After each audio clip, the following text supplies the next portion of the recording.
Good afternoon, friends. I thought I should share some more thoughts today about the last topic and continue from there. So, we were speaking about gratitude, and I think towards the end of that last video, we were talking about how to love and accept ourselves exactly as we are, which is self love. Now, the thing is, most of the problems in our life start from lack of love. What are the emotions which create the maximum problem in our life? What do we see now as grown ups when we look at our children, or we look at those of us who are teachers, or those of us who are employers, and we have a certain number of people working for us? Name it, take any organization that you're a part of, and you'll see that the ones who are called the troublemakers, or those who are not understood, or those who are creating a chaos, are generally people who will either lie, or they are avoiding facing their if they've made a mistake, they won't own up to it. They will compare, they will be jealous, they will be competitive, but not necessarily in the good way. Like Hindi language will have two words, na? There is Spradha and Isha. One is to say, let me be like XYZ, and one is to say, what the hell does he or she think of herself? So the two have a very different way of behavior from our sides, depending upon which is our take on it. How do we know how to help ourselves? Alright, self-love. What does self-love mean? Self-love means I'm okay the way I am. I'm okay the way I am. I love myself exactly as I am. Will mean I love myself exactly as I am physically. I love everything in me. I will be able to acknowledge my faults. I will, even if I'm jealous, I'll be able to say, yes, I can understand, I have noticed I'm jealous. What should I do about it? If I think it's harming me, because we are all thinking adults, we'll be able to see where it's pulling us back. When we think back on conversations we're having publicly, we'll be able to realize that I was sounding not comfortable, or with my skin sitting there, or when we're pulling down others, the vibration becomes low. Lots of things go wrong when we get home, and as we are thinking about how the day was spent, right? Of course, one can say that it would start with perfect parenting. How do you get perfect parents? Perfect parents should have had perfect parents to make them perfect parents, isn't it? Simply said, जो आपको मिला है आप वो आगे देते हो. आपका टीचर अच्छा है तो आप आगे अच्छे टीचर बनते हो, right? If you're learning how to cook and you have a good teacher who will watch you gently, who will check you, who will say, no, little bit more of this, little bit more of that, you will be able to teach the next person equally well. So if parents had parents, it's an endless cycle of everyone being told that this is not right with you. अगर तुम उसकी तरह ये कर लेते, what the hell have you done? We pick up lying. What is a lie?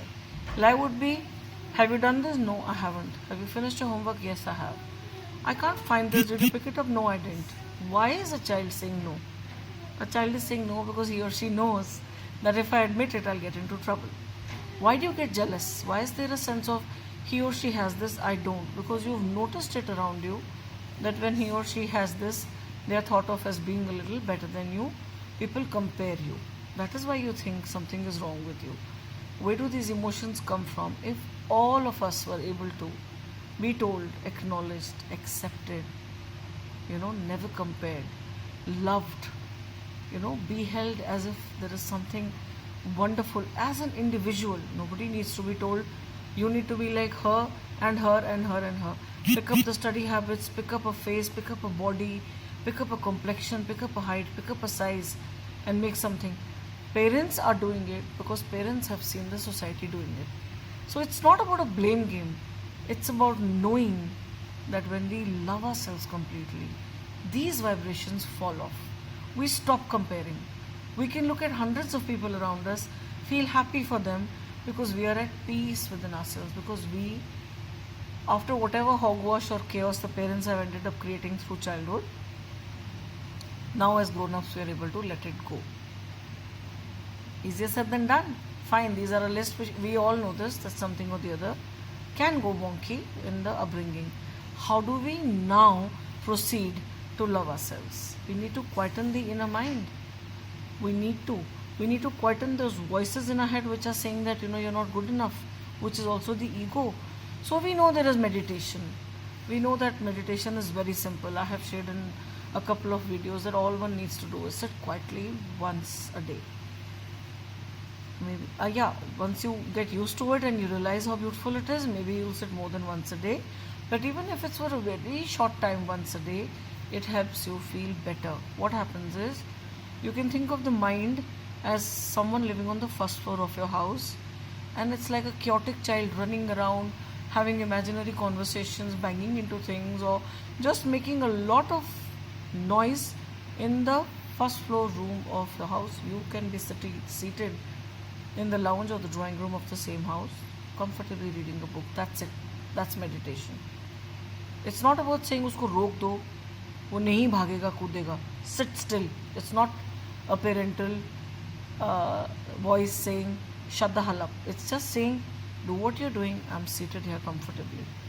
That's meditation. That's it. That every thought does not have to become action by way of either speaking or physically moving or doing something about it. Just let that voice exist and let yourself sit comfortably and get in tune with that, whatever we want to call it. As a Hindu, I would like to call it Atma. Yeah, or we call it consciousness, we call it the divine presence. And how can you help yourself love yourself? Is a couple of tools. I have shared affirmations extensively over and over, because believe me, just that one little word thought, if it's controlled, life is sorted out. What you are thinking will become your reality. What you are thinking can be controlled by affirmation, because affirmation is a chant, it's a mantra. Like a priest would say chant Hari Om, or we go to mandirs, or we have a lot of someone is doing Gayatri Mantra or the Mahamrityunjay or the Hanuman Chalisa. An affirmation helps you check one single thought by just changing the thought. So if the thought says I'm not good enough, and instead you start chanting, watching the thought very carefully to keep saying I love and accept myself exactly as I am. I am a divine being and I love myself exactly as I am. 21-day course, it has to be done over and over. It has to be done over and over, day after day, minimum 21 days, like a long standing course of antibiotics. All right. And the second thing is mirror therapy. You can look in the mirror. All these ideas are picked up. This is Louise Hay, someone I greatly admire. I read extensively and I am a workshop leader for her. I have trained to pass on knowledge which has been chalked out, written in a very methodical, scientific manner by her, and also by a fantastic God's gift called Mr. Ram Verma. He is a mentor. He's a friend for life. Once you have done a course with him, he teaches NLP. That's what he is most known for, neuro-linguistic programming, in which he says all the chaos in your life is thanks to the memories you've picked up, and that all memories are like a movie, which is also what Louise Hay says in her own language. And that movie and that memory will have a visual, it will have an audio, and it will have a feeling. And if you can just sort out that thing that you've picked up and kept in various files in your head, your life can become a brand new page on which you can write a story of such magnitude that you can become a magician. So what do you do with the mirror therapy is you look in the mirror first thing in the morning. You look in the mirror whenever you get a chance, even if it's a reflection, and you start to talk to the soul inside you. You look at your eyes and you smile and you say, I love you exactly as you are. Till you try it, you will not know what the hell I'm talking about. What is this? What is this funny behavior? Who looks in the mirror and says, all these voices will come from the ego inside you.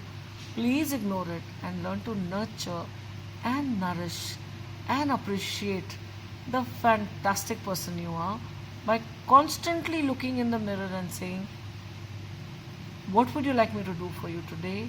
By talking to yourself, having an inner dialogue and nurturing yourself and saying, what a journey. I love the step you took yesterday. You didn't scream yesterday. You could have got angry there. You didn't. Just be the silent pat on your own back on a daily basis. Do these two things for 21 days. watch your life change. Thank you for listening. I'm here, as always, Pooja Agarwal Rao.